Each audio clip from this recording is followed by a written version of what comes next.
The Luis Guzman and Casper Martinez Show. We are two wild and crazy guys. That's right. Sometimes they're funny.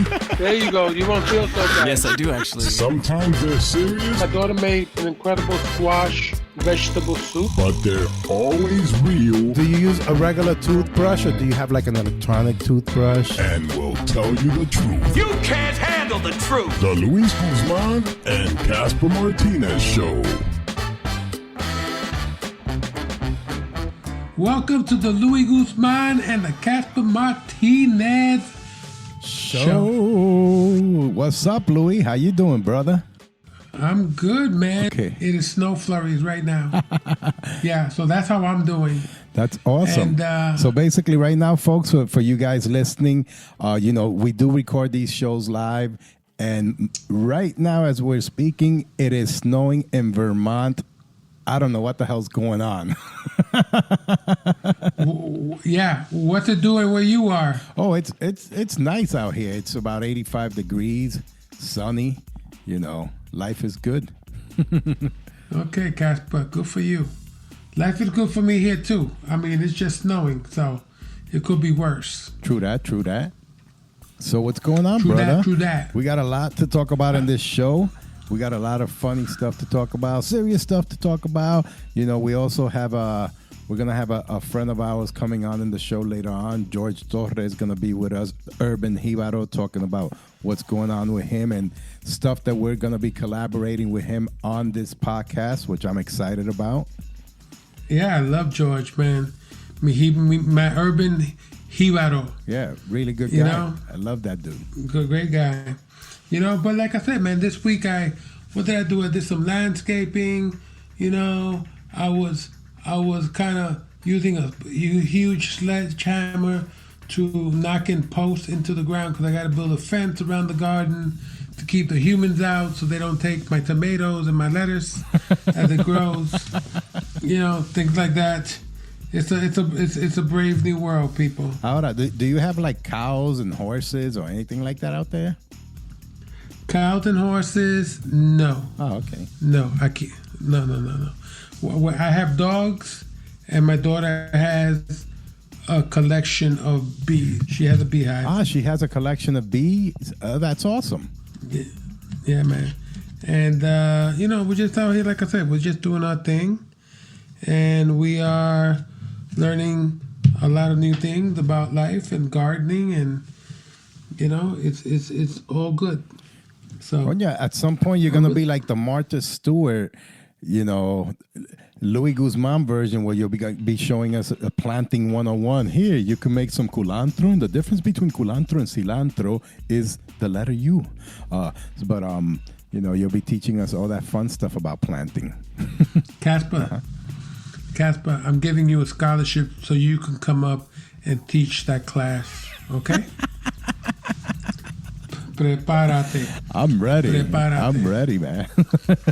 You know, but it's weird because, you just said it was 85 degrees, but I just read 2 days ago that they're having fires somewhere down there in Florida. Really? Is that true? I'm not sure in what part of Florida. I'm out in Deltona, which is a little north from Orlando, but everything's fine over here.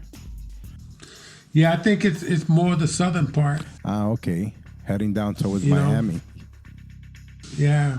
I don't know if it was that area or west of Miami, but I saw that there was some fires going on down there. So, Yep, if it's not one thing in this world, it's another, isn't it? Yep. That's how it be sometimes. That's right. Be that way, Papo. So, Casper, let's kick it off here. Yeah, sure. About some CEO makes $1 million in stock market and gives it all to his employees. What do you want to say about that? I think that's awesome. I was checking out the story. It says when the owner of an Ohio-based real estate investment firm made a $1.6 million in a span of just 8 days, he decided to share the wealth. Larry Connor, the CEO of the Connor Group, made the money in the stock market, and this is really rare to hear because this guy made that money in 8 days, and instead of just pocketing and say, "Hey, I had a great week," he decided to take the money and spread it around to 400 of his employees, which is really cool, man, because you don't hear about too many CEOs doing that kind of giving, you know. That's right. And he's giving out from $2,000 to $9,000 based on position and how long people have been there. She said anybody who makes over 150,000 is not eligible. Oh, damn. Yeah, listen, You know? if you're making 150,000, you don't really need that help right now, you know. So the fact that this guy, I want to give him a shout out again, Larry Connor from the Connor Group, decided to take that 1.6 million, spread it around to his 400 employees, giving them a little help in the time that we're living in right now. I think that's a beautiful thing. It's good to hear those positive stories, because we're always hearing the bad, the demonizing of CEOs, or you know, they all just want to keep the money or whatever. This guy is doing something really honorable. I got nothing but love for him. I think that's awesome. That's true.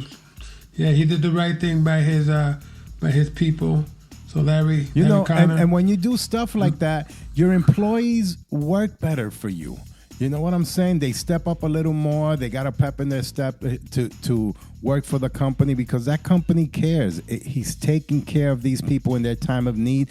And when you do something like that for the average Joe, for the blue collar worker, we don't forget that, man. We don't. You know, we just want to work for you harder. You know, so that's awesome. I totally agree with that. And the thing is that, like, you know, I would ask him if I was one of his employees. It's like, hey man, is it okay if I take Fridays and Mondays off for the summer? Word. Now that you're that you're in the giving mood, in that giving spirit. Yeah, man. Listen, can you give me Fridays and Mondays, and I will bust it out. Tuesday through Thursday, Wednesday and Thursday, I will bust it out, Larry. You know, it's funny you're bringing that up, because there are other places around the world that they only have 4-day weeks. You know, there's some countries that people who are over 40 or 45 years of age are only asked to work 4 days a week, and the company actually sees more productivity from their employees when they give them those 3 days off, again, because they will work harder for you if you are changing their standard of living. You know, everybody's so used to the 9 to 5, Monday through Friday. If you can work Monday through Thursday and put in those hours, and then you have Friday, Saturday, and Sunday to spend with your family, you know. Oh yeah, bro. That's awesome. I be like rocking out like back in the day, man. Mm-hmm. I work Monday through Thursday. Thursday night I go out, get home about 4 or 5 in the morning. Friday I go out again, get home about between 5 and 6. Saturday I go out, I'll get home that night like 3 in the morning. Sleep all day Sunday, baby. Sleep all day Sunday. And then back to the grind. And then the following weekend, and then I go back to the grind, but then the following weekend, what I do, Thursday I go home, I just chill. Friday I do a little bit of gardening work. Saturday a little more gardening work. Sunday a little landscaping. I find the hammock, I'm good to go. You know, so you got to break up the routine, you know what I mean? Yeah, absolutely. Absolutely, man. I remember those days of breaking night and doing exactly that. Hanging out Thursday night, Friday night, Saturday, and then Sunday was sancocho and sucking pillows time. There you go. Just to recoup. There you go. I love those type of long weekends. But you know, those weekends used to throw me off too. Why? You know? Because it's like all of a sudden you're showing up. Remember when we used to like Monday's always a holiday or something like that? Then you show up to work on Tuesday and it's Monday, but hold it, what's up, you know? It's like, wait, I'm not ready to go to work. I'm not ready to go back to work, and I'm back at work, but yeah, it like messes with my working clock. It screws up your calendar. You're like, oh man, I gotta regroup. ¿Cómo pasó eso, hombre? That's what's happening. I'm telling you. So hey man, here's another story. A donor gives $1 million for hospital staff bonuses. Also, Tell me about that, Casper. Also, this is Tell me definitely about the feel-good episode of the Luis Guzman and Casper Martinez show. Donor gives $1 million for hospital staff bonuses. An anonymous donor is showing their appreciation for medical workers at the California hospital. They've donated $1 million to employees of Dominican Hospital in Santa Cruz that will be given as bonuses. All employees, including nurses, cleaning staff, lab techs, medical records, and mailroom staff, and security guards who've worked there for at least a year will be getting a bonus. Full-timers get $800 and part-timers get $600. The anonymous gift came with a note that reads, "Thank you for standing up and staying up to care for our community." You know, this kind of human kindness is what makes you heroic. I think that's awesome. I clap. Absolutely. Applauso. Big props to the medical industry and all those heroes out there, doctors, lab techs. I love that everybody across the board got something. It's just not like just the nurses and the doctors, because the hospital has a lot of other people besides registered nurses and doctors that are making that operation. The cleaning staff is so important, so instrumental in the hospital. Absolutely. You know? They're the ones that keep it sanitized. Right. They're the ones that, you know, I don't want to get too graphic, but they're the ones that, you know, when there are operations out there, they're the ones cleaning up all the fluids and all that fun stuff. All you got to do, bro, we got that part. We'll just yeah. Okay. I'm sorry that Louis doesn't let me express myself. People, I apologize for Louis because Louis always cuts me off, and I'm getting tired of this shit. One day I'm gonna let him know.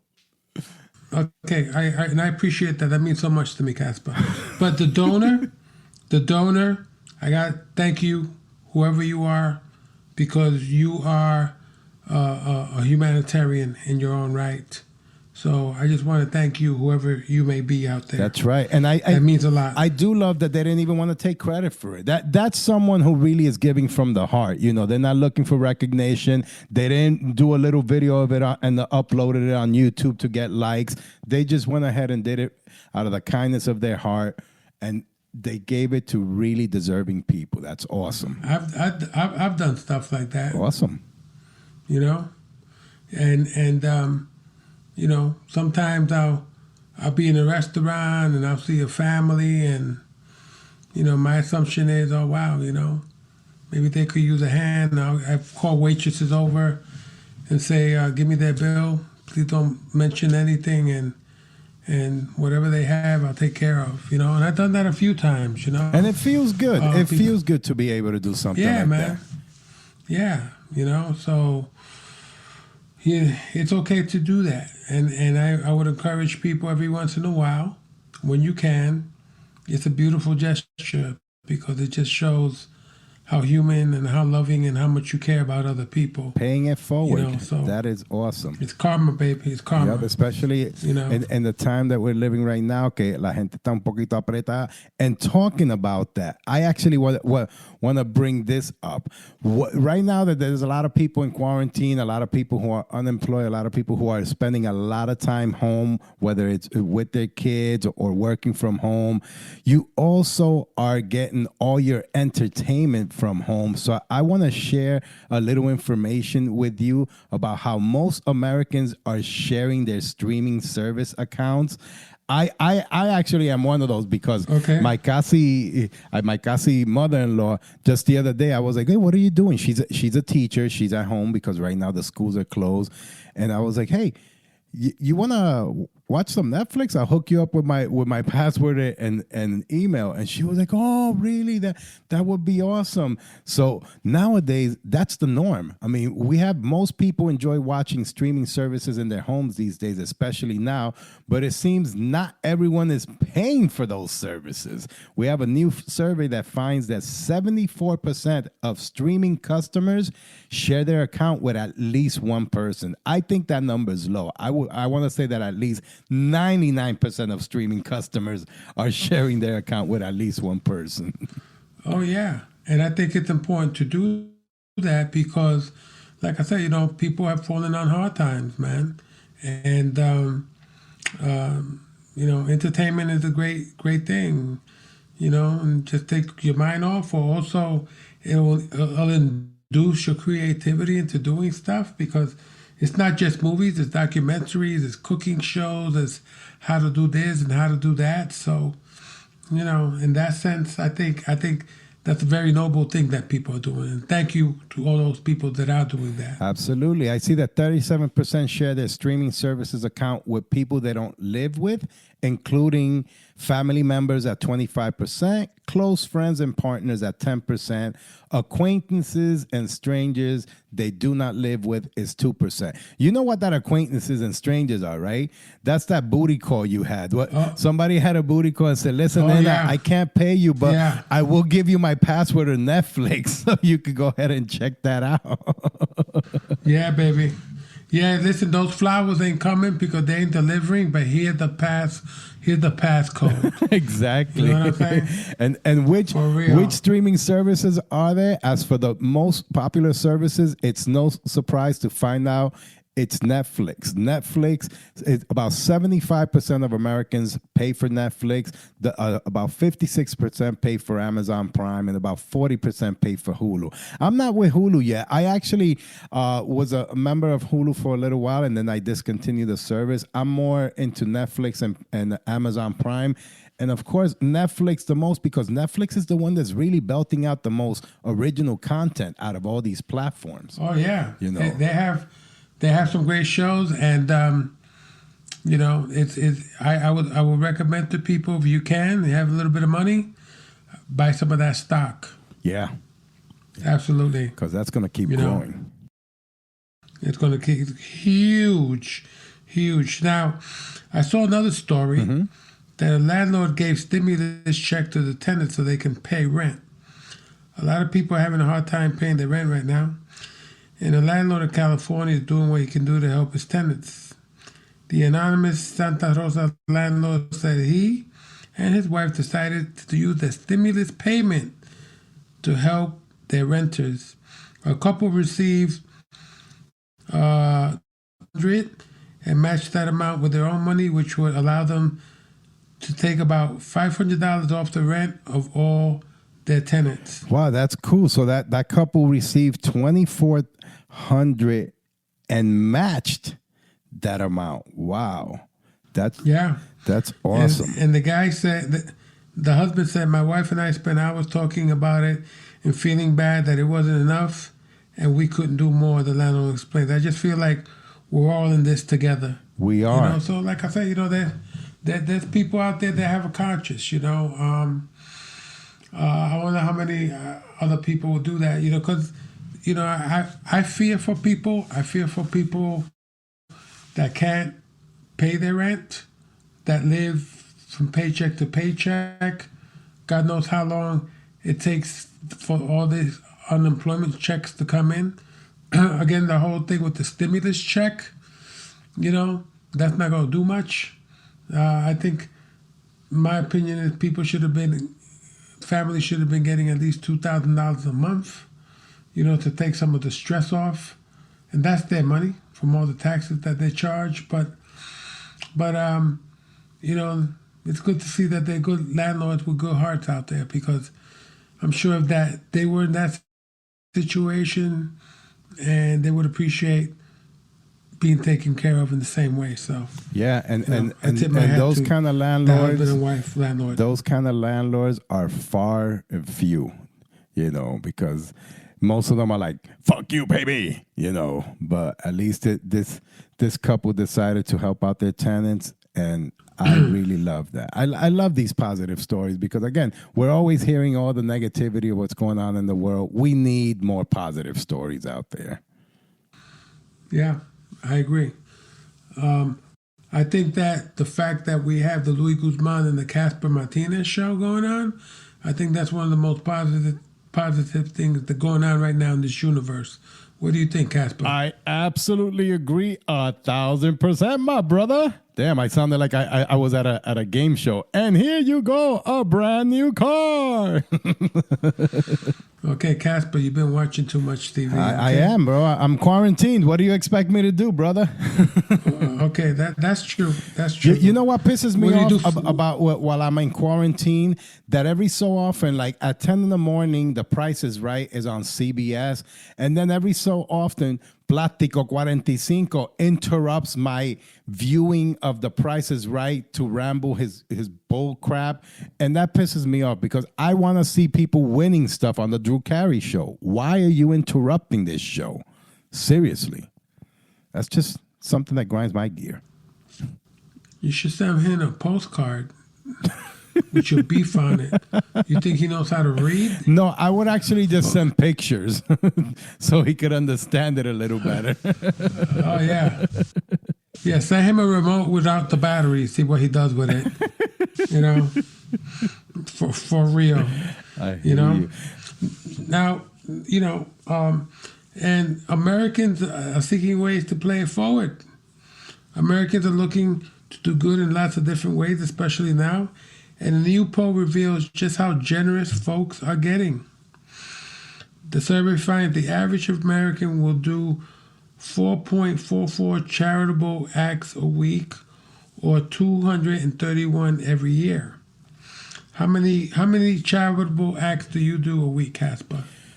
Weekly, not too many, but I've done various charitable acts during the year. But weekly, I unfortunately don't have it like that right now, where I can be doing charitable acts a week. I have done a lot here where I'm at. Like not long ago, I was shopping, and when I came out of doing compra, I saw this poor guy on the side of the road, and he had this doggy with him, and I felt really sad, and I just rolled down my window. I gave the guy $20. I looked at him and I said, "Do me a favor, make sure that the doggy gets something to eat too." And he just smiled at me, and I was like, "Be well, brother. You know, I mean, we don't know each other's name. We didn't exchange any more info. We just, you know."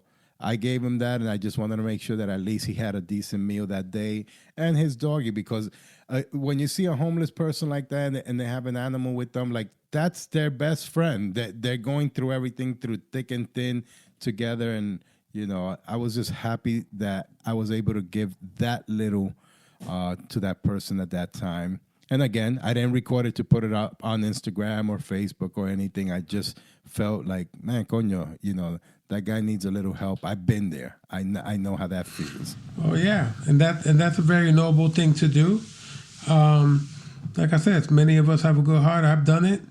You know, I given people food. I given people clothes. You know, I given people the time of day. You know, talk to them, have a conversation. Mm-hmm. And they appreciate that, you know. And believe it or not, even that, like you just said, a conversation, that means so much to so many people. I just saw the other day, right on Facebook, people were posting, which celebrities have you met, and you know what have they done? And I saw a lot of stories of different people saying, "Oh, I met so and so at this event, and they just took the time to sit down and talk with me and my son, and that was so big to us." You know, little actions like that are awesome. They don't cost you anything. No, because they idolize you. You know, I know. Listen, you know, not to boast about myself, but I do that. I do that because, you know, I'm human. You know, and I love talking to people, and people should feel that I'm approachable, and that I can take the time to conversate with them, you know, and hear their concerns, or just hear their stories, or, you know, just talk about anything really. And I thank them for that. You know, they say, "Oh, hey, thanks for taking the time." I said, no. I want to thank you for taking the time with me, you know. So it kind of worked both ways, you know. But that's my perspective, and it's so true what you said, Casper, because, you know, nowadays, man, you know, you do that for people, you just made a whole lifetime for them. Yeah. You know, you just made a whole lifetime for them. You left a mark in You them know? that said, man, you know what? That guy's a really stand-up guy. I mean, I appreciate that. Yeah. Because unfortunately, there are a lot of celebs out there, and I don't want to really throw anybody under the bus, but, you know, there's celebs out there that'll be with like 20 security guards. Like they're the Queen of England. You know, like what the hell is that about? You know? Casper, we don't need to talk about those people. Nope. You're right. As a matter of fact, I'm going to let you know some percentages here on how Americans are paying it forward. We have 55% of Americans that say they're more charitable now than they were 6 months ago. I guess the sign of the times, what's going on right now, is making people understand that we should be more of a community universally. You know, where the average respondent says that they volunteer about 4 times a day and donate about $178, which is not nice. And for how folks like to give back, 46% donate to food drives, 44% donate to local charities, 38% support local farmers, which I'm a big advocate of. Please support your local farmers, your local businesses, those mom and pop stores. Those are the ones that push us and drive us forward in our communities. 38% donate blood, and about 30% participate in fundraisers, walks, or races, which is cool, you know. Casper, when was the last time you donated blood? Last year. Okay. Last year, the blood bank comes by, or used to come by where I was working. And, you know, the incentive is, hey, if you donate blood, we'll give you like 2 tickets to, let's say, the Orlando soccer games, or 2 tickets to the movie theaters. And I don't even do it for the tickets. Unlike some of my peers who would be like, oh, yeah, I need those 2 free tickets. I'm like, it's not even about the tickets. It's about donating blood to help out other people who need it out there. You know, Absolutely. It might be your own family member who goes through something like that, and you would want blood to help out your family member in a time of need. So please donate blood. It really, really doesn't take that much. Yeah, and supporting local farmers. I love going to the farmers market, you know, because you really get so much fresh stuff, and you know, you get to support local people. You know, and I think that is such an important aspect of local economics, you know. And the thing is, somebody took the time to grow some great fresh food, you know. You know, it's a little different now in our times, because now you got to go with a mask and gloves to the farm. They had a farmer's market here just yesterday, yeah, you know. And but last year, my daughter and I will go to the farmers market every Friday, and sometimes we would go to the big one on Saturday, the different town, you know, because again, that's some of the best food that you can get, and it's fresh. And again, supporting local farmers is a very important aspect of our lives, you know, considering the state of food nowadays. Now, you want to go ahead on with this? And you know, fundraising and local charity and food drives. I think that should always be a part of our life, because I know in New York City, so many of the first responders, so many of the people working the front lines are getting fed and stuff like that. But I also have many friends who are delivering, you know, anywhere from 4 to 8 meals to families, to senior citizens and stuff like that. It just goes to show, we as the people, when hard times hit, we get together and we come out and we serve our community, and I think that's really great. And I like to thank all those people that do that. Yeah, that step up and the day to day. Absolutely. I just saw not long ago. So there was somebody who was doing a campaign in their community where they were actually making about 1,000 peanut butter and jelly sandwiches a day and distributing them around to the homeless community, to those out there in need. And it doesn't sound like much, but you know what?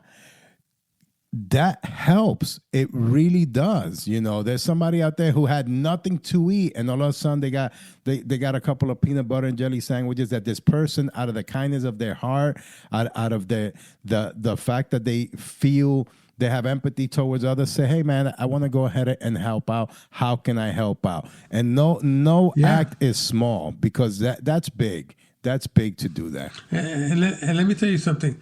A peanut butter and jelly sandwich? What? I'll eat 3 of those if you give them to me. Listen, I grew up in the South Bronx, and back in the days, times were tough. And in the summer, Louis, what they used to hook you up with the peanut butter and jelly in the same little cup, and a roll, like a Kaiser roll with it, and a little milk. Yo, it fills you up. It feeds your kids. There's something in the stomach, So I'm thankful again to all those people that go out there and do that for the community. Now, this survey that we're talking about, they also asked folks how they feel about first responders. And 89% of folks think that first responders are underappreciated in society.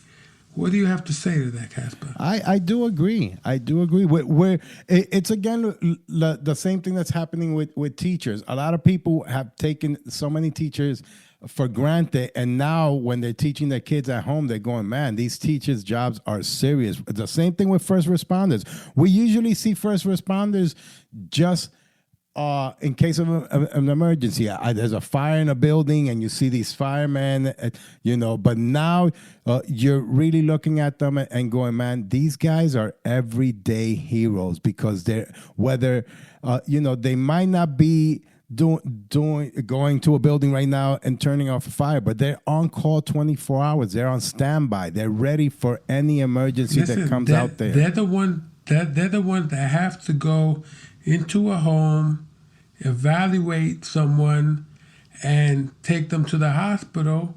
And these people that they take it to a hospital, the majority of them might be positive for coronavirus. Yeah. So, again, these people are waging a war against this virus and risking their lives, and they're taking care of the people in the community. So I think that, for them to be underappreciated, it's a terrible thing.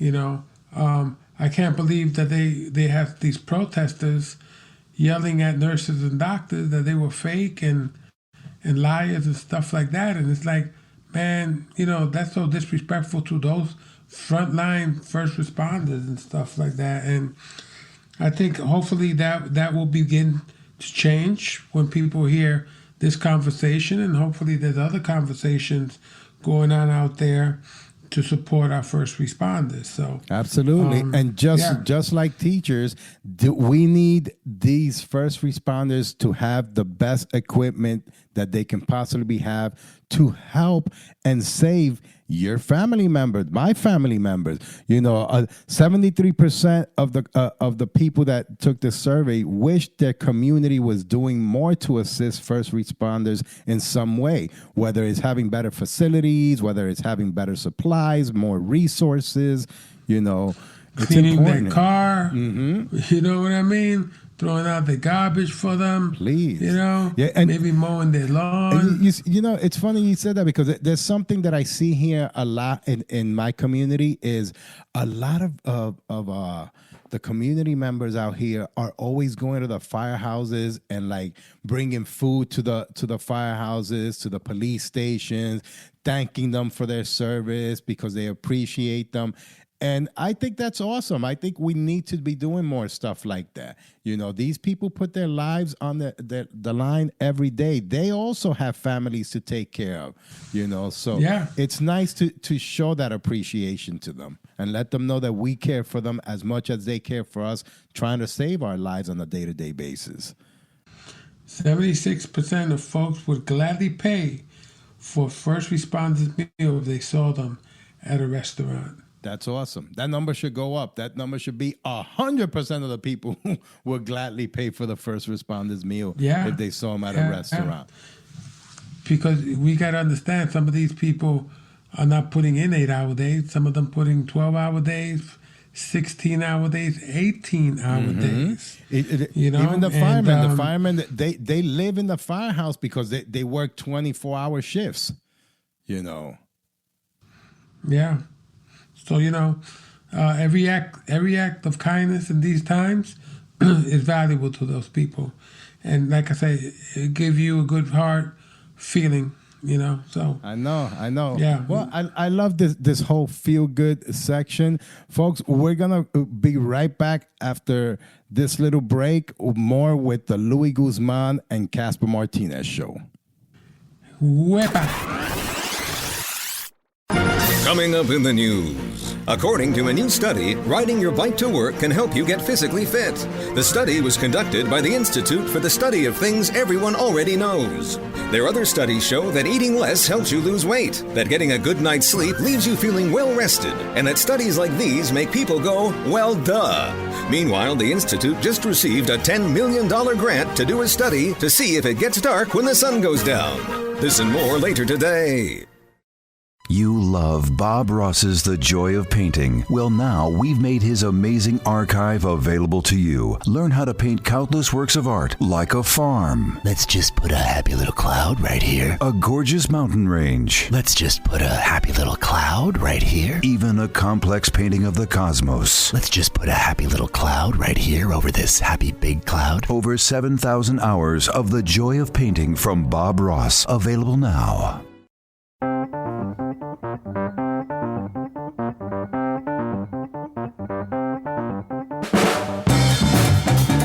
Welcome back to the Luis Guzman and Casper Martinez show. I'm Casper, and he's Luis, right? Luis Guzman. Louis Lou from the neighborhood. Lou from the neighborhood at Instagram. That's right. Follow Louis on Instagram. Follow me at Casper Martinez. Casper, I have a question for you. Yeah, sure. I'm sorry that I cut you off. No, that's cool. I must know to not do that. But Casper, like back in the day, yeah, you're hanging out at a house party or something, and it's like 3, 4 in the morning. Everybody's wasted. What was that one song that came up that got that party going and jumping again that you remember? Oh, well, me being from the Bronx, that song that it would be the South Bronx, the South Bronx, the South Bronx. Boogie Down Productions, KRS-One, that kind of jam would be what would set the roof on fire. That would be the tune. Oh, as a matter of fact, even that song, the roof is on fire. The roof is on fire. We don't need no water. Let the motherfucker burn. Those songs used to light up those parties. Wow. Well, the one that used to get me was, these are the breaks. That little guitar riff. Of course. And it's like, if you were fucked up, laid out in the corner, and you heard that song, you came to life. It was like somebody took a battery charger and just like zapped you, like that. These are the breaks. Bring it up. Those were the great songs back in the day. I loved them. Loved them. Talking about house parties. Oye, how many of your friends or relatives, Louis, got so messed up at these house parties? I want to give you an example. One time in high school, we were celebrating a friend of ours' birthday. So some of our teachers showed up to the party. After the teachers left, of course, we're getting crazy. People drinking like Cisco and whatever you were drinking back in the days. Yo, my brother got so smashed that we were all hanging out in the hallway of the projects because, that you have all the people hanging out in the hallway before getting into the apartment. And there was a circle around where the elevator was at. And I'm like, yo, what the hell's going on? When I went by to check out what all the commotion was about, my brother was laid out in the elevator with his pants down because somebody pulled down his pants, and he's just there freewheeling it con una nota cabrona. He was passed the fuck out. But you're a teenager. That shit is funny. Then homeboy had a good time at that party. Sounds like it. Sounds like it. I'll tell you what. Let's see. Well, we've had to drag out so many people from back in the day, bro. You know, too much to drink. You know, but the worst ones were like the ones that would like throw up all over the place. Ah. And like, yeah. or the people that we used to find like hugging the porcelain toilet. You know, I had a friend of mine talking about that. I will never forget Jerome. We had a house party. Homeboy got sick. Not only was he hugging the porcelain throne, but homeboy was so drunk that he went into the cabinet, got the shaving cream, and filled the entire cabinet with shaving cream while he was drunk. Like the next day I wake up and I see all this foam dried up inside the cabinet on all the medication and the stuff that's in there. And I'm like, what the hell was this? And one of my buddies go, oh yeah, I forgot to tell you last night, Jerome, when he was in the toilet, hugging the porcelain throne, yo, he got up and he just started spraying shaving cream all over. Like, I tried to stop him, but I couldn't. And I'm thinking, what the hell is wrong with people that you got to get so drunk that you got to do stupid shit like that? Yeah, well, I have a confession to make. You were that guy? So no. But back in the day, way back in the day, my mom and my dad used to throw the best house parties, because you know they were in their early 20s. I was like 6 years old, you know, and what I would do is I would go around and somebody put their cup down of rum and coke. I go and I take the cup. Nobody would be paying attention because everybody would be partying. I go to the room. I drink. Man, I would drink like 5 or 6 of those. And my world would be like, there'd be no walking straight. That's for sure. You know. And my mom used to come, Luisito, you okay? And I go, yeah, I'm good, mami. I'm good, mom. All right. Mami, yo quiero un vaso de Vasco con leche. ¿Hay galleta, mami? No, está bien. Yo me tomo una soda. Yeah, you were like tapping into. How many of us have tapped into our parents' drinks? I mean, I remember looking at photo albums, and I'm like 5, 6 years old, and I'm holding a can of Schaefer beer, and I'm like, what the hell is that about? What was I doing at 5 years old with a can of Schaefer beer? Oh my God, bro. Well, my folks used to like drinking Miller High Life. You know. Oh my God! I don't know how the hell they did that, but my mother liked that pink champagne. That pink champagne. Remember that? Oh yes, yes. I remember that. Listen, my mom for like Thanksgiving and Christmas, she used to buy a bottle of Manischewitz. Oh yeah. Right. Mm-hmm. And bro, you know how sweet that is, right? Yeah, it's like grapes. It's like grape juice. bro. She would put 2-3 spoons of more sugar into that. Oh. Yeah, oh, shit. And I used to say, Mami, ¿tú estás tostada o tú estás bien? I don't know. Oh, hell yeah, man. You know? And, yeah, I used to, one time, this is true story, urban legend. One time, my boy's parents, they went away on vacation. And they left him alone in the apartment. And we were like 14, 15 years old. And we were like, great, party time. So me and one of my other boys, we go up to the apartment. He's there. We're hanging out. We're watching TV, you know. We're smoking weed. Ooh. 14 years old, was smoking weed. Mm-hmm. And so, you know, we asked him, yo, man, you guys got anything to drink? So we looked all over the cabinets. And all of a sudden, we found we found a bottle of Bacardi 151. Diantre. Coño, papi. And we start doing shots. We're 14, 15 years old. We're out of our fucking mind, right? Next thing I know, one of the guys turned to me and said, damn, man, you got any munchies, man? You got any, now we're hungry, smoking, drinking, haven't eaten nothing, right? And so now we go to the refrigerator. Yo, bro, lo dejaron with an empty refrigerator. Hell yeah, we bro. looked in the freezer. There was a half gallon of chocolate ice cream. Bro, we took that and not in a cup, but in a small little bowl. Everybody, the three of us, had ice cream, right? Bacardi 151, chocolate ice cream, right? Next thing I know, I fall out. My other boy falls out in his room. When we got up in the morning, there was a sea of vomit on the furniture, on the rug. We were throwing up all night in our sleep.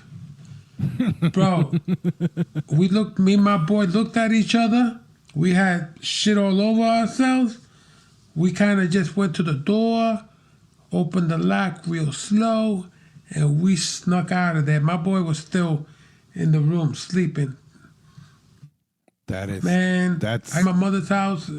I'm like, ¿qué pasó? No, mami, se enfermó mi amigo, no lo iba a dejar solo, mami, no. Se fue, bebe, bañate, cool. Man. Be covering up for your friends. I saw him later. He was so mad at us. And I go, what about you? He said, bro, my bed is full of vomit. So, yeah, that's what 14-year-olds did back in the day, bro. That is nasty, man. Nasty. But actually, don't ever drink Bacardi 151 and follow it up with chocolate ice cream. I feel you. That is the moral of that story. Don't ever do that, please. Thank you. I actually want you to share a story that you once shared with me. I want to know who were the two guys during that domino game that fought with each other that don't talk to each other anymore. Oh, I'm not going to tell you their names, bro, because they'll be stalking me for the rest of their life. Yo, what are you talking about? The funny thing is that between you and I know exactly who it is. I just wanted to see if you would say something. Because I think they actually they started talking again, right? At some point they made up. They kissed and made up. I don't know. I don't know if there's any. I don't know, bro. Honestly, I stood away from it. I stood free and clear. They were just sore losers. That's all I have to say. Okay. We kicked their ass. We came back in the bottom of the ninth with 2 outs, and we did what we had to do. And I was so proud of my guy. Yeah. If you can't take the heat from losing, don't play, baby. Yeah. Especially against. I play for fun, man. I don't try to get too emotional. It's funny when you have a partner. Because usually we do 2-on-2 with dominoes. It's funny when you have a partner who either gets pissed off, like, yo, why you throw that? Why'd you throw that, man? Yo, man, you know I don't got any more fives. I'm like, look, I'm not a mind reader. Yeah, you can read the features, but I don't take it that serious, man. Like, that they get all passionate and pissed off at you. It's like, you're helping them win, bro. You helping them win. Who you playing with, bro? Those guys are a little too much for me. Yeah, a little too much, and they'll never be invited to my parties. That's right. It's my party, and I'll cry if I want to. That's right, bro. Now, Louis, let me ask you something. I'm checking out some stories here, and I was social media could be fun. Social media could be educational, but sometimes social media is dangerous. We've had people doing stupid stunts on social media, like eating Tide Pod, which was a fad recently. Now I'm seeing that there's this big trend with TikTok. The TikTok's latest trend is the pee your pants challenge. I'm not sure if you've seen the video, because I actually did a little research and I found the video and I go, what the hell are people thinking? TikTok users are urinating on themselves as part of the latest pee your pants challenge. While it allegedly started as a joke, it actually quickly became the latest trend to go viral on the platform. The disgusting video shows people, of course, clearly mostly guys, standing in front of their bathroom mirrors, fully dressed as they proudly wet themselves. Now, here's the thing that cracks me up about this. The only time I ever really would confess to wetting myself is if I was drunk and I just couldn't reach the bathroom, and it is what it is. But if you're standing in front of a camera and you are purposely pissing on your pants to get likes on social media, you got issues. Yeah, and it's like, oh man, like, listen, I peed my pants because I had nowhere to go and I couldn't hold it. I haven't done that in like 50 years, but I don't know. Some people choose some of the weirdest challenges. Have you ever peed yourself like that? You're asking me?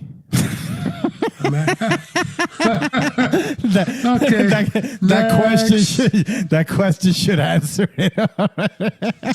Okay, moving on to the next question. There's only two of us, and I'm like, hey, are you asking me?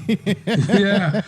Well, here's the crazy thing, because like you said, like mostly guys have, and yeah, I don't think. If I'm standing around with a group of friends and one of the guys says, yo, video this video. I said, what are you going? I'm gonna pee myself. Man, I'm gonna smack him so hard outside his head that he is gonna pee himself. Come on, man. We could do better than like that. I told you, I actually saw the video, and it was really, really stupid, because the kid who actually did the video is this 19-year-old kid named Liam Wire from Kansas, and he even said, he was like, I kind of just did the video because I was bored at home.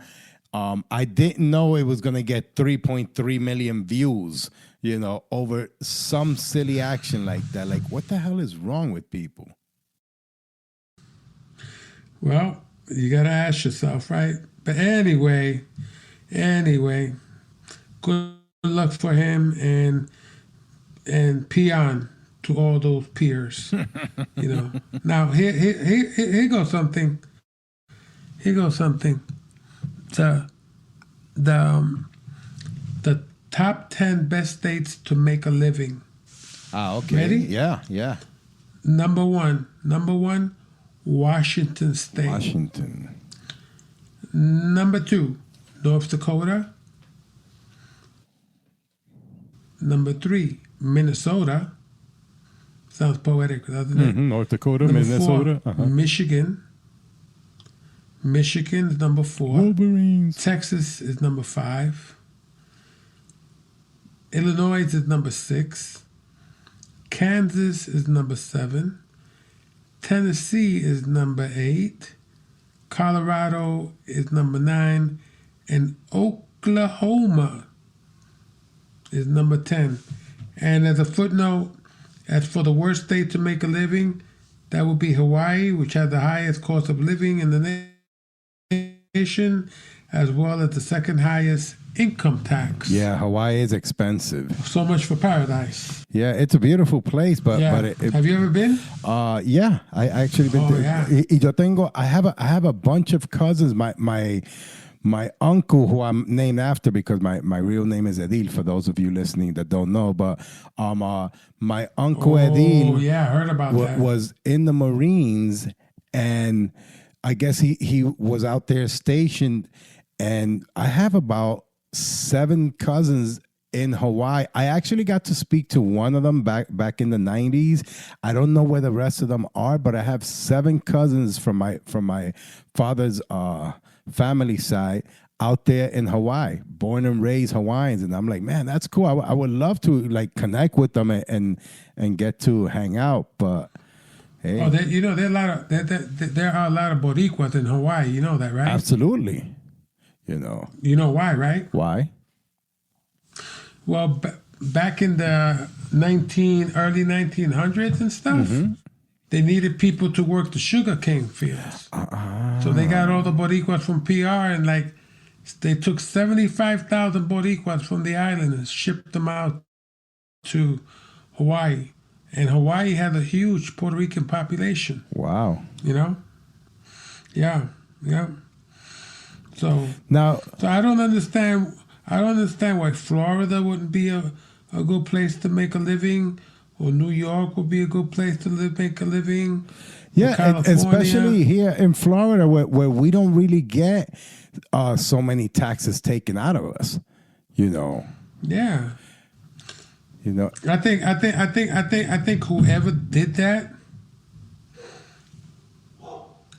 whoever did that. Let's see.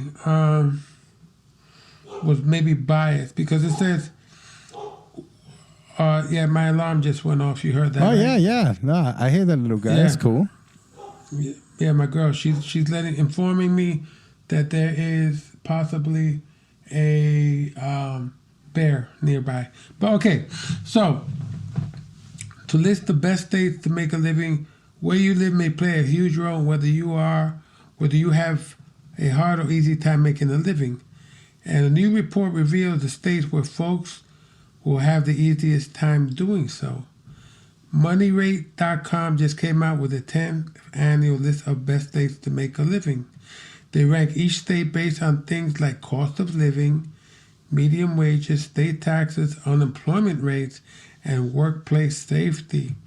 This year, they also factored in the rate at which states have been losing jobs due to the COVID-19 lockdown. Okay. Surprisingly, topping the list this year is Washington State, even though they were hit hard by the coronavirus outbreak resulting in job losses.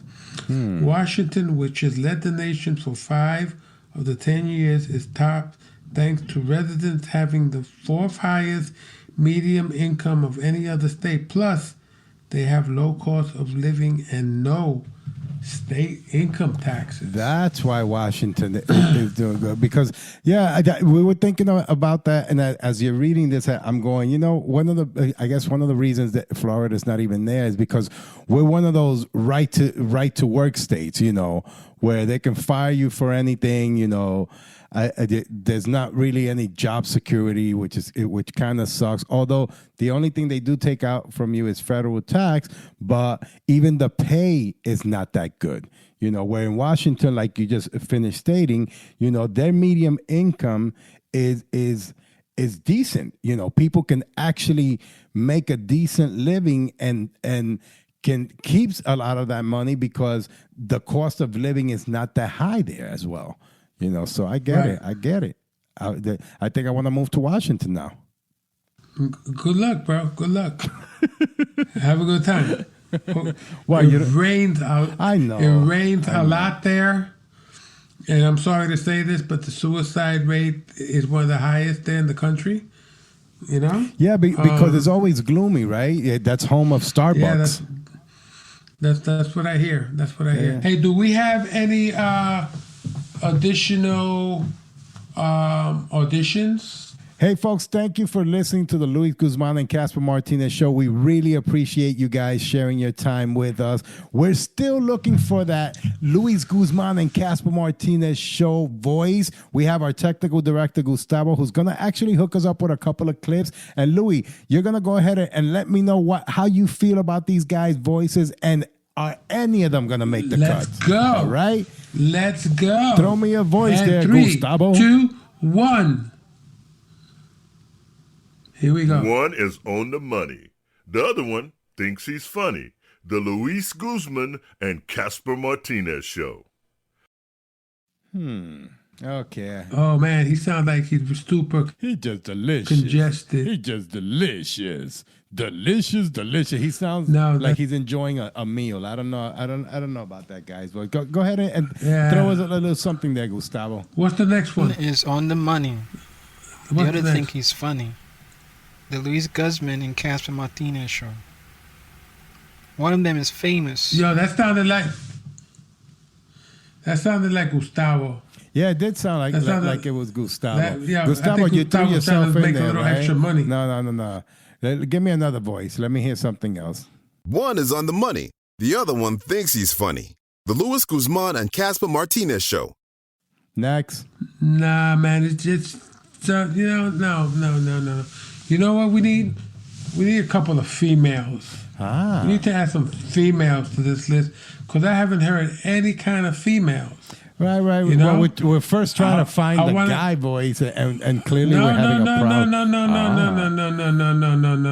No. We One of them looking was for. Incarlito's Way. The other one did 5 minutes on season 7, episode 8 of Law and Order: Criminal Intent. The Luis Guzman and Casper Martinez Show. Oh man, That guy sounds like Is that guy- at the end he's gonna go suffering succotash. Is that guy's name Perico by any chance? One is on the money. The other thinks he's funny. The Lou Guzman and Casper Martinez Show. What the fuck did he just say? Did he say Lou Guzman? Louis, he just said Lou Guzman. Yeah. Yeah. They're killing me. One man. is They're on the killing me. money. Okay. That's it. He's just on the money. One of them is on the money. The other one thinks he's funny. The Luis Guzman Casper Martinez Show. The Louise. One is on the money. Unbelievable. The other one thinks he's funny. The Luis Guzman and Casper Martinez Show. Yeah, I think we've tapped them out here, guys. Let me hear one more. One is on the money. We heard him too. I think we gotta do what Louis says and get a casting out for some females if you want to hear some female voices. Yeah. Get some females. Get me some people with like heavy accents. Even get me somebody who's very flamboyant too. Casper likes that. Let's get somebody fabulous, somebody like a Nathan Lane kind of guy, you know. Let's see because none of those guys excited me at all. Not one. Yep. You know, so you got your work cut out, buddy.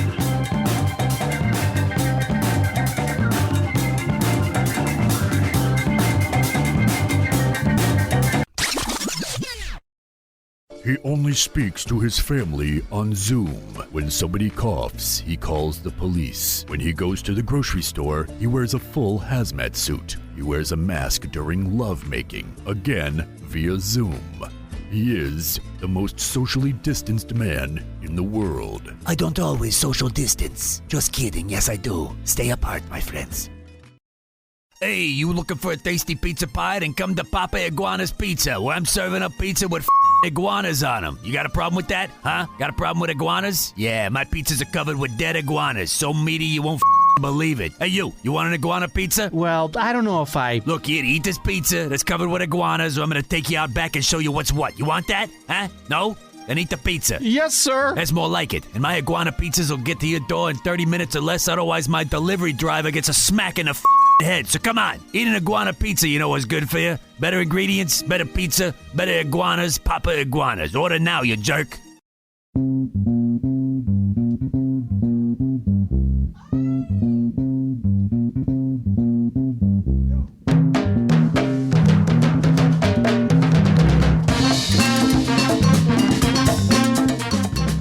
And welcome back to the Luis Guzman and Casper Martinez Hangueo spot. This is What's it. up? This is how we have. do. Mira. What's up? We have a guest. Yes, a we very do. special guest. Un hermanito, como un hijo para mí. Esta familia. Un tío para ti. You know, but go ahead. Esto es familia. Bueno, Go ahead, brother. Introduce him. First of all, I want to know how he's my tío. I think I'm older than him, pero I want to... Bro, everybody has a younger tío. That's true. So get used to it. That's right. If you're Latino, your Okay. tío's like 7. Your godmother, your godfather. Anyway, Papa, we have today with us our buddy, familia de nosotros, George Urban Jibaro Torres is with us. I want to say he's like a social media guru. But George, tell us a little about you, what you do when it comes to social media, how you make the world move, and why you're so damn amazing, brother. Oh man, I owe you $5, cousin Por Casper. favor. So I got cousin Casper, $5. cousin Casper, Uncle Louis. Thank you for having me, man. I appreciate you guys. Absolutely. So my name is George Torres. I am el hijo de Carmen, nieto de Gloria, and I love Latino culture. And I was really disappointed at the fact that my culture wasn't properly represented in history books. So in 1997, in the early .com days, I started a website called sofritoforyoursoul.com so that we would actually be able to share our stories. So Right, that's kind of where it all where starts. I used to see you with what's his name, Juan Capicu, Papo God. Swiggity. Papo Swiggity, that's right, because Luis Papo Swing, Juan is Papo Swiggity, you're Urban Jibaro, and I used to see you guys a lot on social media, kind of very community oriented. And like you said, you started doing this because you saw that there was a lack of Latino voices or representation on social media, correct? Absolutely. Actually, there was no social media at the time that we really came out. I was really disappointed in how we didn't have representation in the media, in magazines, in newspapers, in books. So I created, I saw this digital platform as a way for us to kind of like start telling our stories and sharing stories from across the world, since we were all connected at that point. I got to say, I remember being in high school. Yes, I can remember that far back. Thank you. And I remember being in history class, and the world history class book was like 400-page book, really thick book. And the class was like 95% Boricua. And when it came time to talk about the history of Puerto Rico, it was one paragraph. Yep. Isn't that in this crazy? 400-page book. And I used to rebel. The teacher said, whoa. There's like 95% Boricuas in this class. We are not a 5-minute discussion. Thank you. You know? Absolutely. And how about the fact that most of the schools had Latino names, Roberto Clemente High School or Pedro Albizu Campos, That and is the so students funny never, because, mira, I students went never to- even knew the history of the school. The history. I went to Luis Lloren Torre. I also went to Roberto Clemente Auxiliary Services. I was a paraprofessional there. And you're right, we have all these Latinos named, but you wouldn't know who they are, and why they're being named after these schools. Yep. Yeah. So I'm glad you started that, George, because even today, there's so many Boricuas out there that still don't know their history, that still don't know who Bobby Capó was, who still don't know who Lucecita Benitez was, who still don't know who Lolita Lebron was, and who still don't know what the Taínos did with the Spaniards down by the river, because they thought this guy was some kind of god, and they drowned him, and he didn't come back to life. Yep. That's part of our history. Absolutely. So yeah, man. So I continue. Yeah, so I started creating spaces for that type of discussion, almost bringing the college element to the streets, so to speak. And I partnered in 2007. I partnered with Papo Swiggity. We were friends from the Mi Gente days. So just to give you a little just rewind just a bit. Sure. MiGente.com, Black Planet, and Asian Avenue were 3 platforms that were owned by the same company called Community Connect that predated MySpace. That means people of color were over-indexing on the internet way before there was anything that was branded a social network. It went from AOL to Mi Gente to Black Planet to Asian Avenue, and then later Friendster and MySpace and Facebook and everything else that we know now started evolving. That's crazy, man. That's a little history there that a lot of us don't know. Because I remember getting on the internet on Friendster and Mi Gente. Yep. And I think I still have a MySpace account. Yeah, mine is out there somewhere. I don't even know what the email is or the password. That and $5 to get you a Starbucks coffee. I'm sure, because the thing was that when I was with MySpace, who was it? It was that Tia Tequila girl who was famous. Yeah, Tila Tequila was probably the first. Well, Tom. Well, the funny thing about Tom is that Tom was the friend that everybody had in common, right? Because Tom was the owner of Facebook.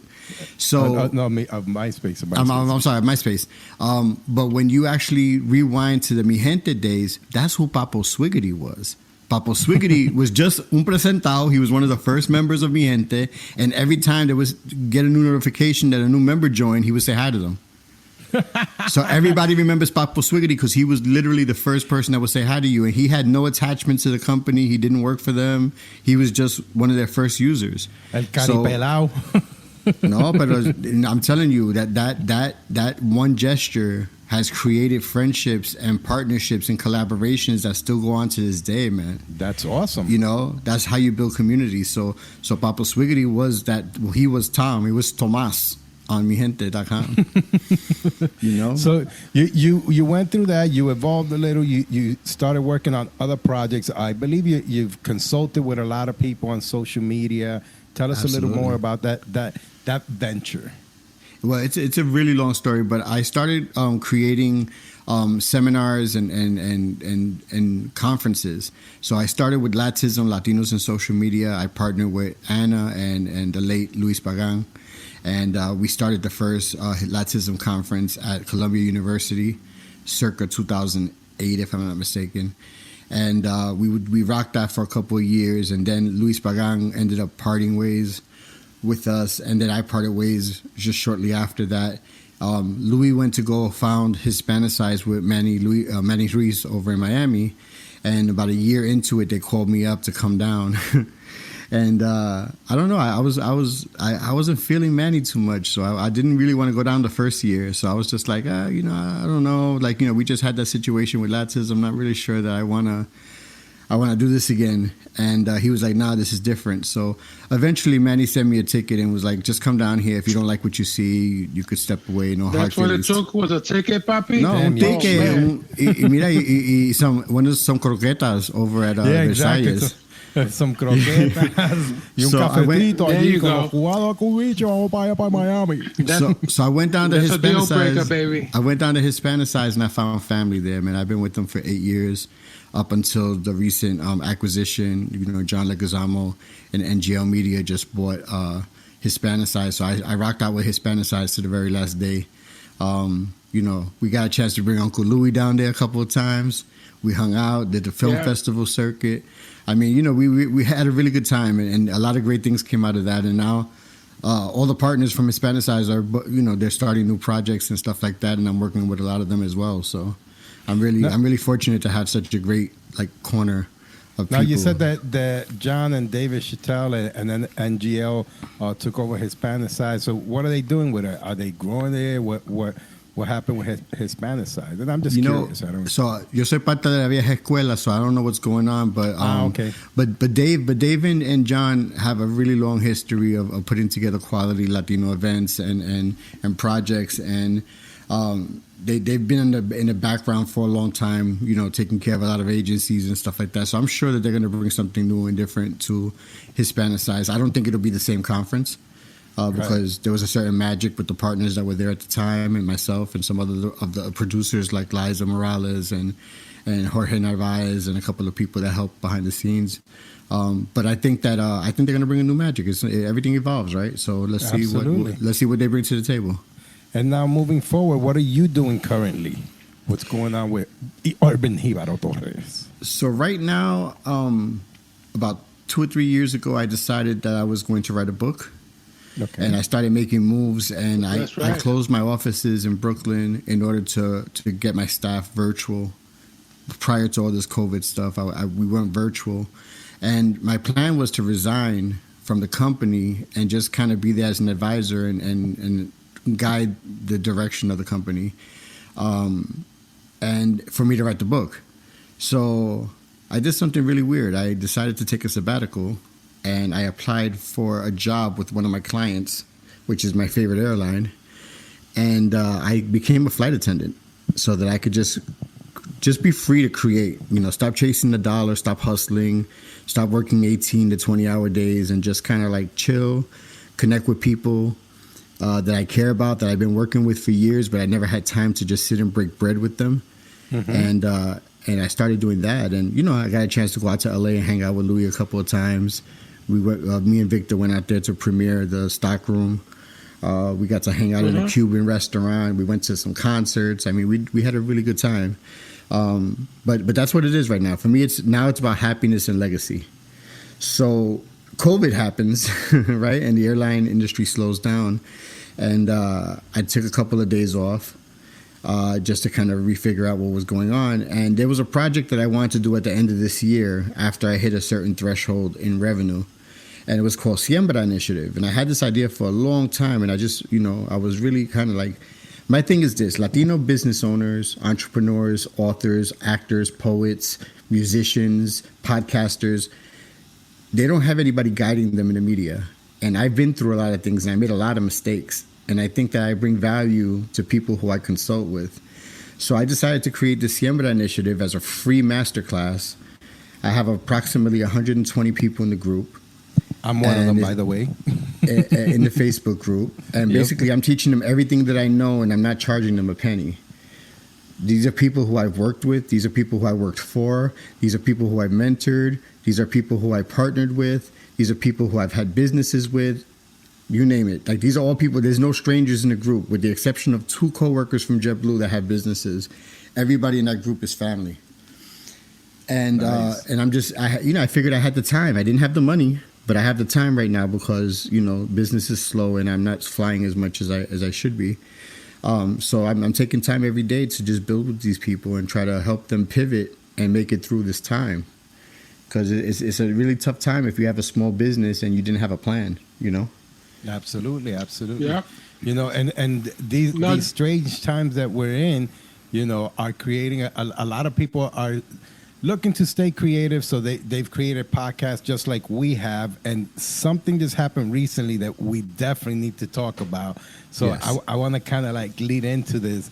Joe Rogan and Spotify. Let's talk about that, George. Coño, qué palo, bro. So I'll give you a little history about my podcasting history. I'm a big fan of radio. I've always been a big fan of radio. I was a super fan of Luis Jimenez back in the Vacilon when he was competing against Howard Stern and Star and Buck Wild. That was part of your team. I was producing it. Yep, I was there. You were producing it back then. I was a really big fan of that, and I've gotten a chance to work with Louis over the years, and not Star and Buck Wild, but some members of his team, and even with some of the Stern people. So I've gotten a chance to work a little bit behind the scenes in radio. So I started a podcast in 2008 on Blog Talk Radio, and we were doing 5,000 downloads a week, live show. And then it goes to iTunes, and we were doing 5,000 downloads a week, but podcasting wasn't a thing back then, so there was no monetization, and I ended up giving up the show after taking the show to Urban Latino Radio and failing miserably because we didn't have the social media access that we had with Blog Talk, so it was a big miscalculation on my part, and we ended up losing the show. So there was no monetization. And one of the things that we struggled with was how to make money to keep everybody, keep the studio going, keep the lights on, etc. And Joe Rogan, who Howard Stern, Star and Buck Wild, and Luis Jimenez have all made fun of in his early days. They, I think one of them actually said, Howard Stern said, podcasting is what you do when you're 40 and live with your mother. Right. So Joe Rogan, just to talk to you about the deal, Joe Rogan just sold his archives or licensed his archives for 3 years at $100 million. He'll make more money from the new shows, obviously. He was making already $30 million a year on his own. So he basically licensed his archive, moved it exclusively off of YouTube and off of all the platforms to Spotify.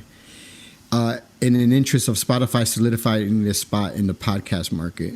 Now, keep in mind that podcasting has been on the increase, right? Everybody's been really focusing on podcasting. Mm-hmm. Spotify did something very interesting. They bought a series of companies that actually allows them to help people create, monetize, put ads into, and distribute podcasts. So they're one-stop shop, basically. And that's a really huge thing. Now, do you know how much this $100 million investment has made them already within 48 hours of the acquisition of Joe Rogan's licensing deal? No. $3.72. $5 billion. 11% rise in the stock market, $5 billion in equity automatically added just because Joe Rogan said yes. So you know what that means? Wow. So you know what that means? That means Latinos tienen que ponerse las pilas, and they have to start producing quality storytelling. They have to produce quality interviews. They have to produce quality comedy on and it has podcasts. To be consistent. And it has to be consistent because 12 at the end years. Of the day, I was just going to say, Joe Rogan's been there around 11, 12 years doing the same thing. Year after year after year. Of course, he worked in Fear Factor as a host, and also with UFC. He's big with UFC, but he's been very consistent with his podcasting. And he's one of the best. I mean, he's really come a long way. His interview skills are amazing. He's invested in a lot of companies. He's brought a lot of companies a lot of value by actually incorporating them into the podcast. I don't know if you know this, but he's a very big cannabis investor. Mm-hmm. Yep. So he makes a lot of his money through cannabis as well. So he's really made a name for himself. Did he get like Elon Musk thrown on his show? Oh, yes, he got him super high, man. Bernie Sanders was on his show too. He was smoking blunts with Elon Musk, man. Who does that? Bernie was smoking? No, Bernie was on the show as well. I don't think he was puffing with him, okay. but maybe backstage, maybe outside the studio. Yep, I'm sure. So you know, George, I wanna also ask you, when we first met, you were going through some health issues. Yep. And you are a shining example of health and someone that took back their life. Can you talk a little bit about that? Yep. I just want to. I think. Okay, go ahead. No, go ahead. I just wanted to clarify. We actually met years and years and years before that, but we met actually in Seri Colon's bookstore in Lower East Side. Oh man! When I was a kid. Bookstore. Huevana bookstore. Right. Yeah. Oh yeah, I love that bookstore, bro. And I used to see you all the time at the New Eurekan in the early '90s when I started performing as a poet. But when we actually met, I was somewhere in the neighborhood of 369 pounds. I was in really bad shape, even though I was super confident and cocky, and I would dance, and I was very active for a big guy. But in 2010, I ended up in the hospital with a very rare case of pneumonia that was highly fatal. On Christmas Day, I was rushed to the hospital, 2010. And the minute I got to the hospital, they told my ex-wife that to bring the priest, that I wasn't going to make it. And my doctor didn't give up. My doctor decided not to intubate me, and he completely gave me a cocktail of antibiotics, and they just went to work on me, man. And 2 months later, I emerged from that in a very different state. Even though I lost the weight, I didn't have any strength. I lost a lot of my muscle mass, and I had to make a decision, man. I had to make a decision. My body already. The minute I got home, I started eating, and I started blowing up again. And I went back up to a little bit over 300 pounds and decided. What kind of stuff? What type of stuff were you eating that got you back up there? You know what? Well, when I came home was different because now I was home and just eating because I was recovering, right? But before that, what got me that big was I used to be a chef. And I actually purposely, I was very flaco my whole teenage life, and I actually bulked up on purpose. I used to work out, and I was, going into the gym, and I lifted weights, and I had, I was kind of built. Married life would be one of the things, just working more hours and just eating all day long while I was in the kitchen was definitely a contributing factor. But when I left the restaurant business, I used to not eat breakfast in the morning and just eat one big meal in the day. Un plato de arroz y habichuela de 3 libras, you know how we eat. And well, how you used to eat, not anymore. But I would eat a big plate of rice and beans with chicken and potatoes, and I would eat nothing else the rest of the day. And my doctor taught me that, you know, when you don't eat breakfast in the morning, your metabolism doesn't kickstart. And no matter how healthy, even if I didn't eat rice and beans and chicken, even if I ate salad and I ate, you know, freaking hummus or something super healthy, it would still turn to fat because of the fact that my body was in starvation mode. So I started making slight adjustments. One of the biggest adjustments I did was stopping to drink the sugary drinks. You know, so sodas and juices were a big offender. So just stopping that alone, automatically I dropped like 10, 15 pounds in about a month or two.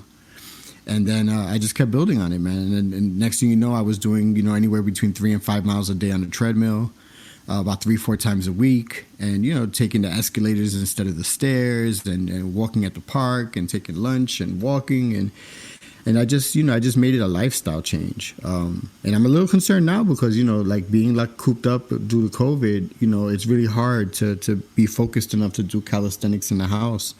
I'm trying the best I can. Good news is I haven't gained any weight, and I think that the reason why I haven't gained any weight is because I'm eating better now that I'm cooking from home.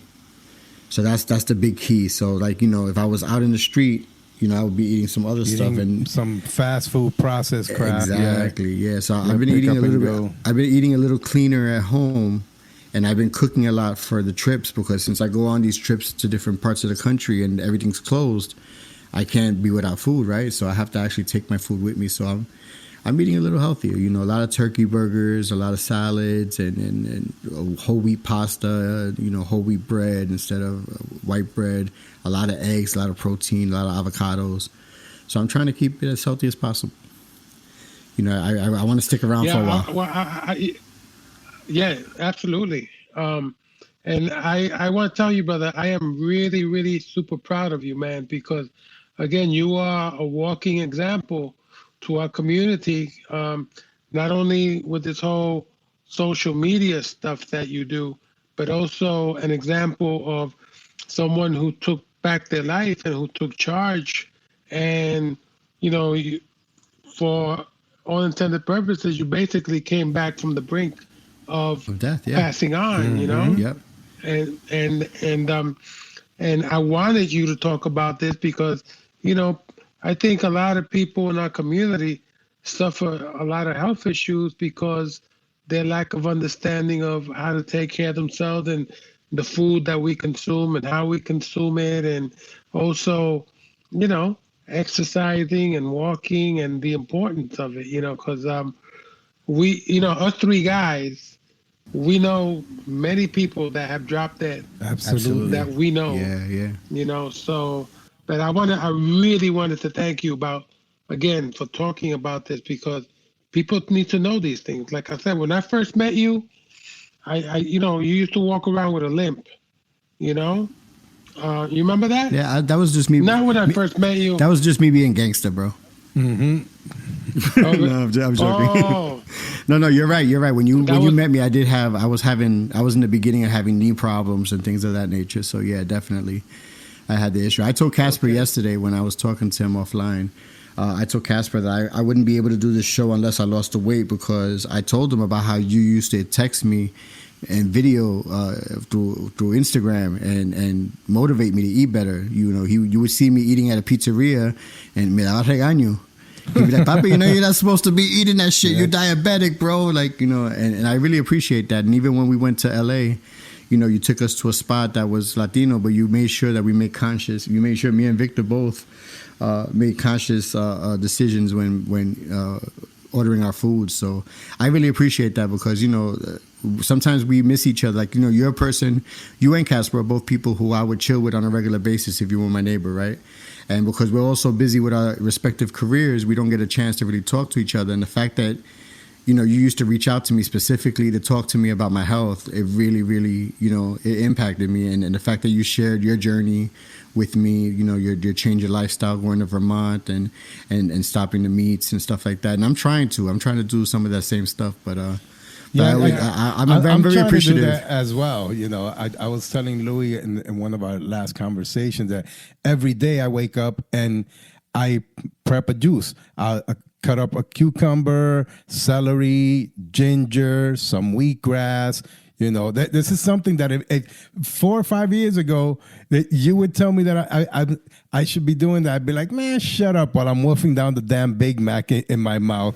You know, Absolutely. but we are getting older. We need to change that. And for those of us who are younger, we need to make that change because unfortunately, we grow up in these neighborhoods where, you know, the only thing that we always see is processed food. And our parents, due to maybe lack of funds or even lack of education in terms of food, knowledge, you know, they just feed us all this crap. Oh, tiene hambre, dale unos chicken McNuggets, or dale un grilled cheese ahí, or dale un canto de pollo frito. You know, it's always that kind of food, you know, when... Mira, toma un Hot Pocket. See, here, have a Hot Pocket or 7, you know, and it's crazy because we do eat that, and I made the conscious effort. It wasn't anything that was impacting me drastically. It was just that I got kind of tired of eating that same crap.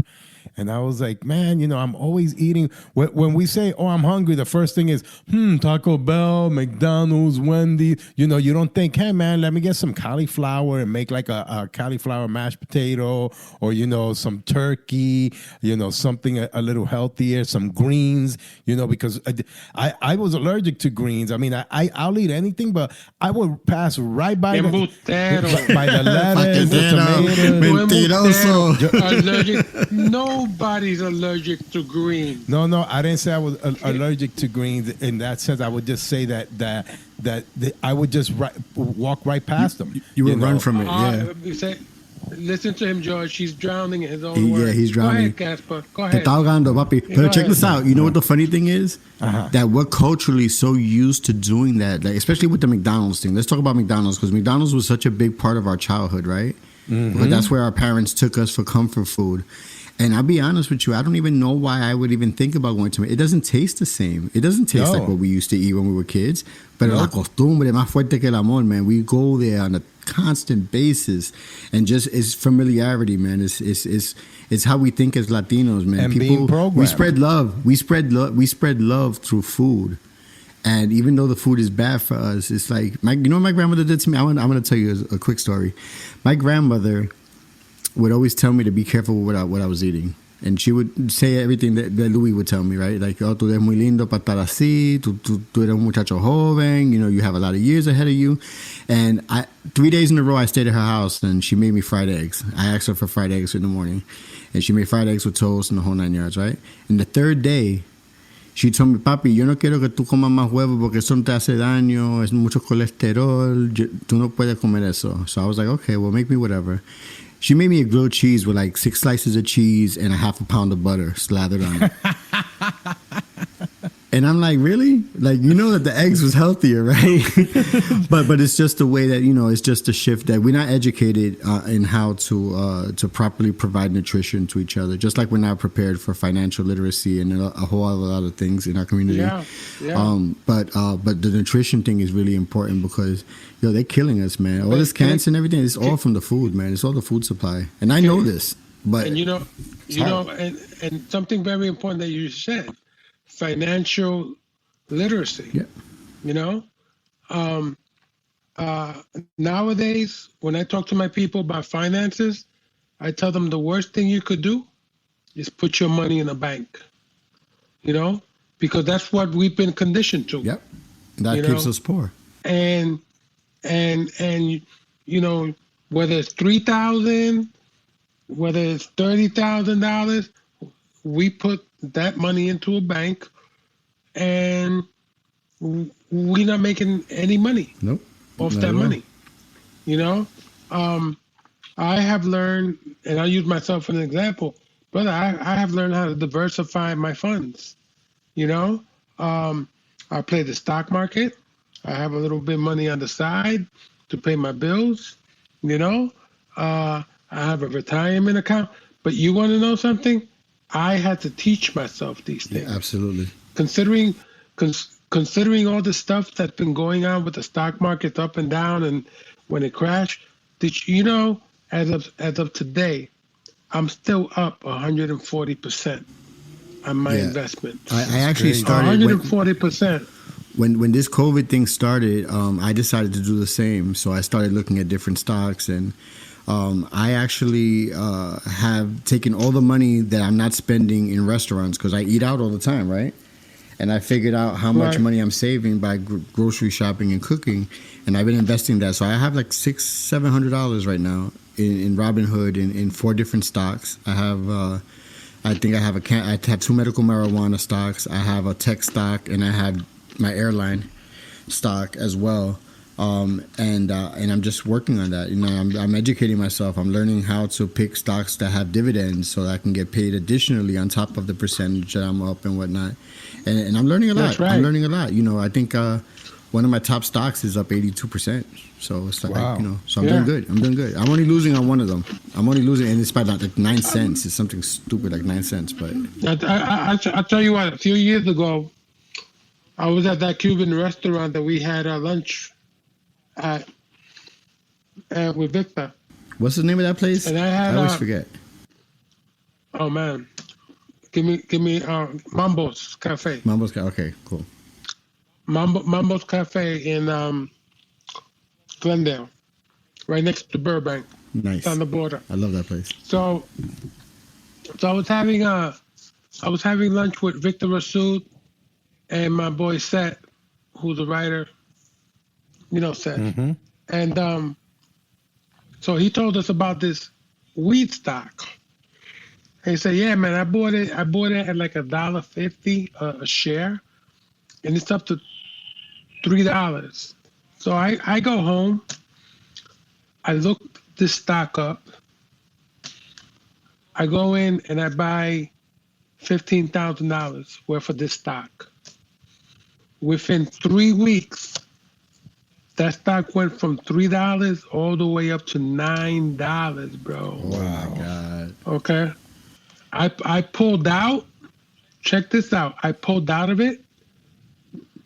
And then I used, because then right after I pulled out, it went back down to like $5, right? So I pulled out. I made, what, $60,000? Wow. I pulled out,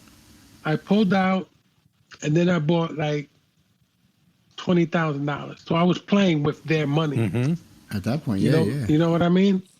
So that's what I do at the casinos. The reason I'm saying that's what I do at the casino. If I win, bro, I take a part of it. I play a little bit more, but I keep whatever I brought in.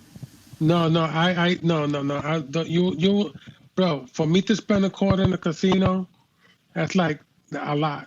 But anyway, the reason I'm bringing this up is because we as a people have so much power, buying power, but we have very little power when it comes to dictating some of these companies. You know, because let me tell you something, you know, all these retirement accounts, stuff like that, like the board of teachers accounts, nurses. Yeah, 401ks, the hedge funds, yeah.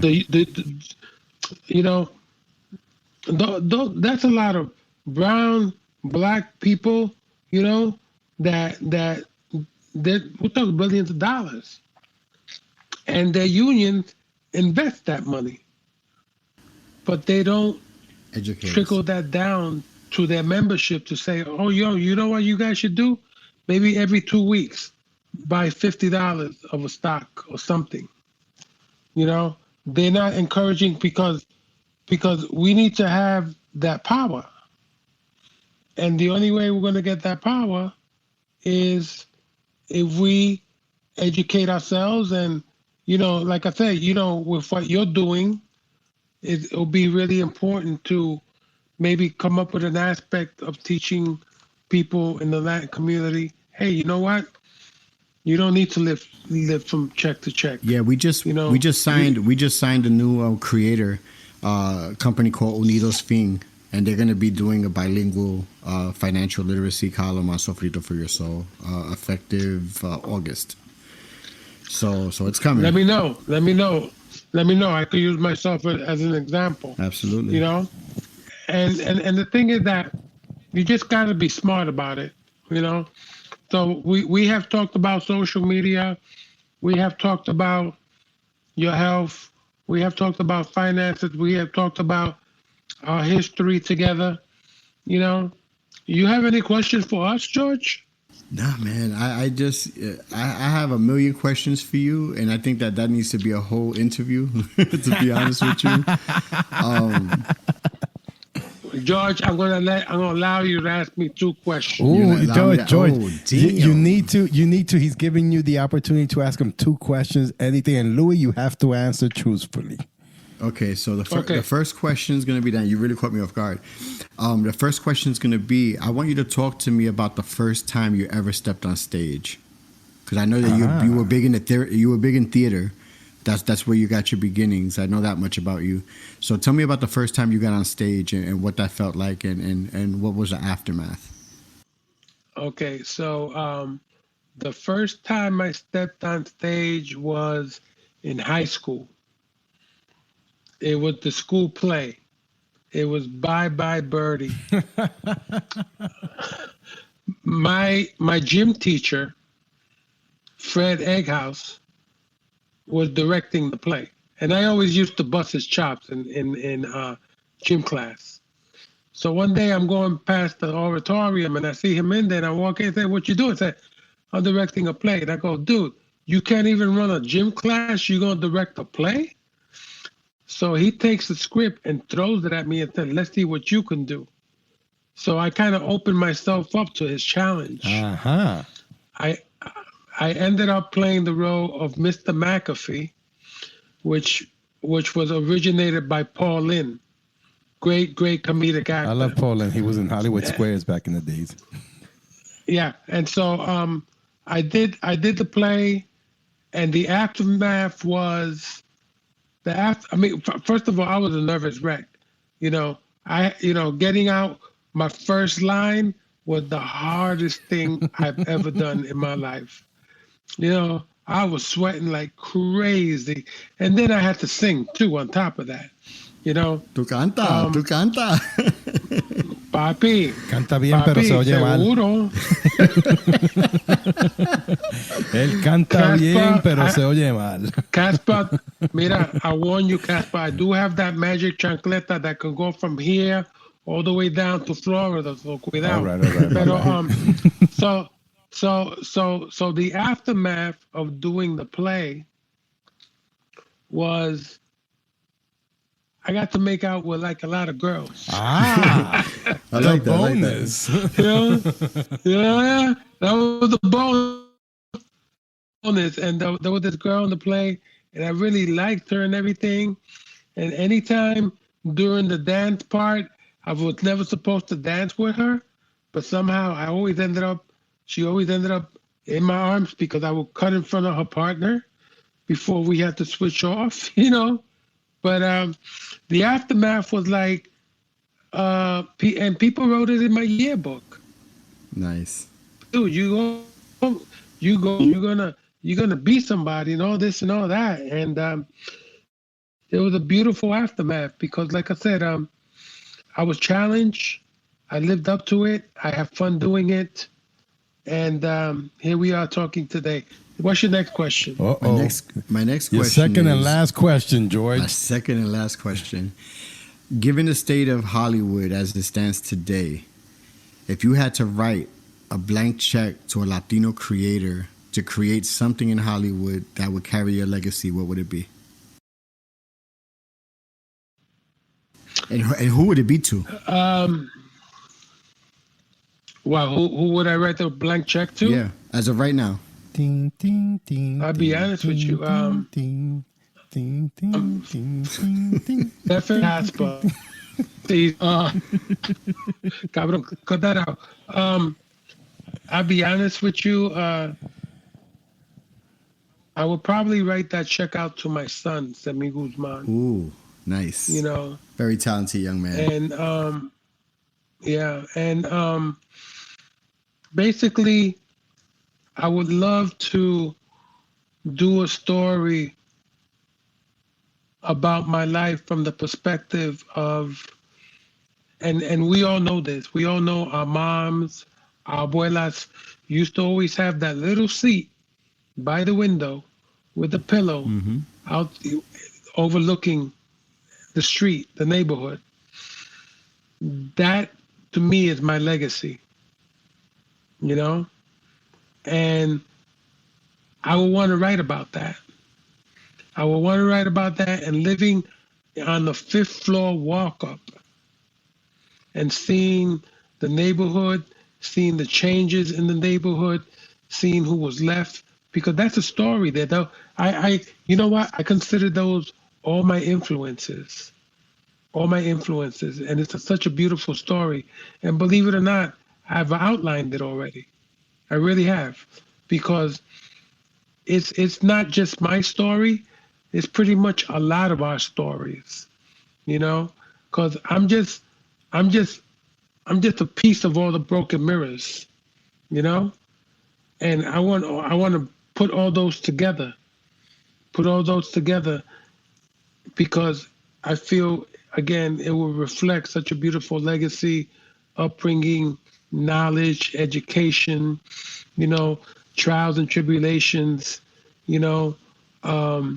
I've fallen, I've gotten up, I've learned a lot, I've been burnt, you know, but I've always kept my head up and always kept my pride, you know. And but I also feel that my story is the story of many of us, and that's what I want to reflect. That's what I want to do. Now, would Hollywood let me do that? I don't think so. I am going to do it, and I'm going to do it on my own, because I just feel it's important, you know, and it's not about boosting my ego, because I don't need that. I never had that mentality. You know, look, I know I'm good, but I've earned the right to say that, you know. But it's something that I just like to leave for the future generations, you know, and because hopefully they'll see their brothers, they'll see their tios, they'll see their padrinos, they'll see their fathers, their abuelos in my story, you know. And I thank you for asking that question. But that's what I want to do, brother. That's really what I want to do. I got to say, you know, I know a lot of people in Hollywood. I've been doing this for 24, 25 years, and I've made a lot of friends over the years, but you are seriously one of the most humble men I've ever met. And I do see my tios in you, and I do see my primos in you. And I aspire to be where you are today. I hope that's where my... Sorry, Casper. I hope that's I where I agree end with up. him 1,000%, brother. So I actually, to believe it or not, I already have a roadmap for what the rest of my life looks like, and it ends in Hollywood. It ends in Hollywood, and me either performing or writing or directing stories like the ones you're talking about. Yeah, we gotta tell our stories. So you know, this podcasting and the social media and the influencer stuff and the brand ambassador deals, they're all part of a big plan to get to weasel my way into Hollywood, so that I could justify telling these stories, you know. So when I come to the people that make the decisions, they look at my audience and they see I already have an audience built in that already wants to hear these stories. Can I just say something about that? What I like to say to you, because you said something very key, you know, about the people that make the decisions. You know, my advice to you is be very careful about those people that make those decisions, because they don't really have your perspective. Mm-hmm. You know, and I think it's something that we need to create for ourselves. No, absolutely, and it's happening. I mean, you know, you saw what Ozzy did. He has his own studio there, and unfortunately, we're caught up in this COVID nightmare right now, so we can't really see what he's working on. But there's a lot of movement in Hollywood, from what I could see, and I guess the goal would be for one of us to be in that seat to make those decisions, right? So that we can have that perspective. And Absolutely. I think Right. that's I totally aspire to that. I totally aspire to being one of those people that will help bring people in to Hollywood, just as I have in social media and with their brands and with their nonprofits and with their causes, etc. So I totally have that perspective. That's where I end up. I end up traveling back and forth to LA to make things happen and for us to tell bigger stories. Now, George. Okay, now George, wait, Casper, you can't jump in front of me like that. Get in line, George. Yes. George. So, I want to ask you a fun question. Okay. Go for it. Okay. Dale. So picture yourself 11, 12 years old, if you can. Okay. And you can. Okay. And here's my question to you.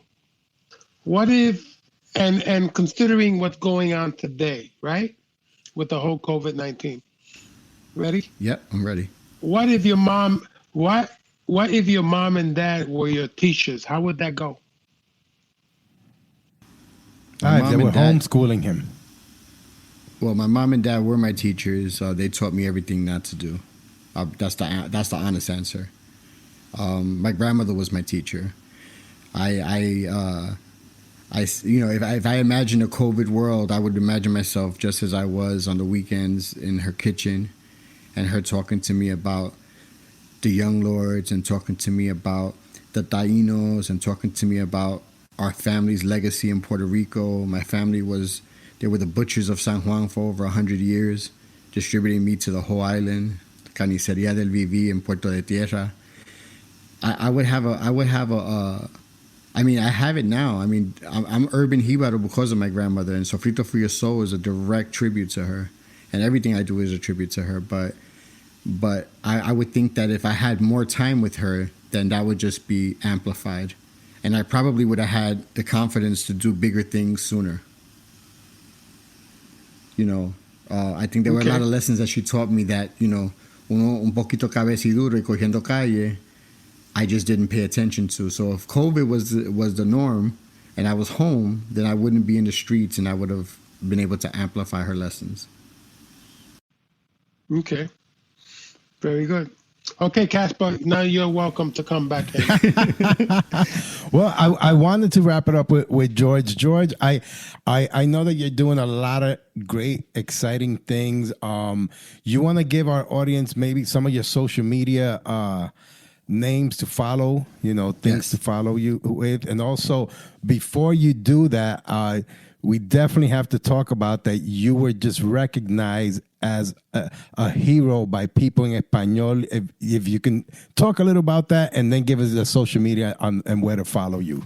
Yeah, absolutely. So I just joined my airline about 1 year and 3 months ago. Mm-hmm. And when COVID happened, I was one of the first people to raise my hand and make sure that I was flying as much as I possibly could. And it was for a couple of reasons. One, I really love the job. I really like connecting with people on a very human level.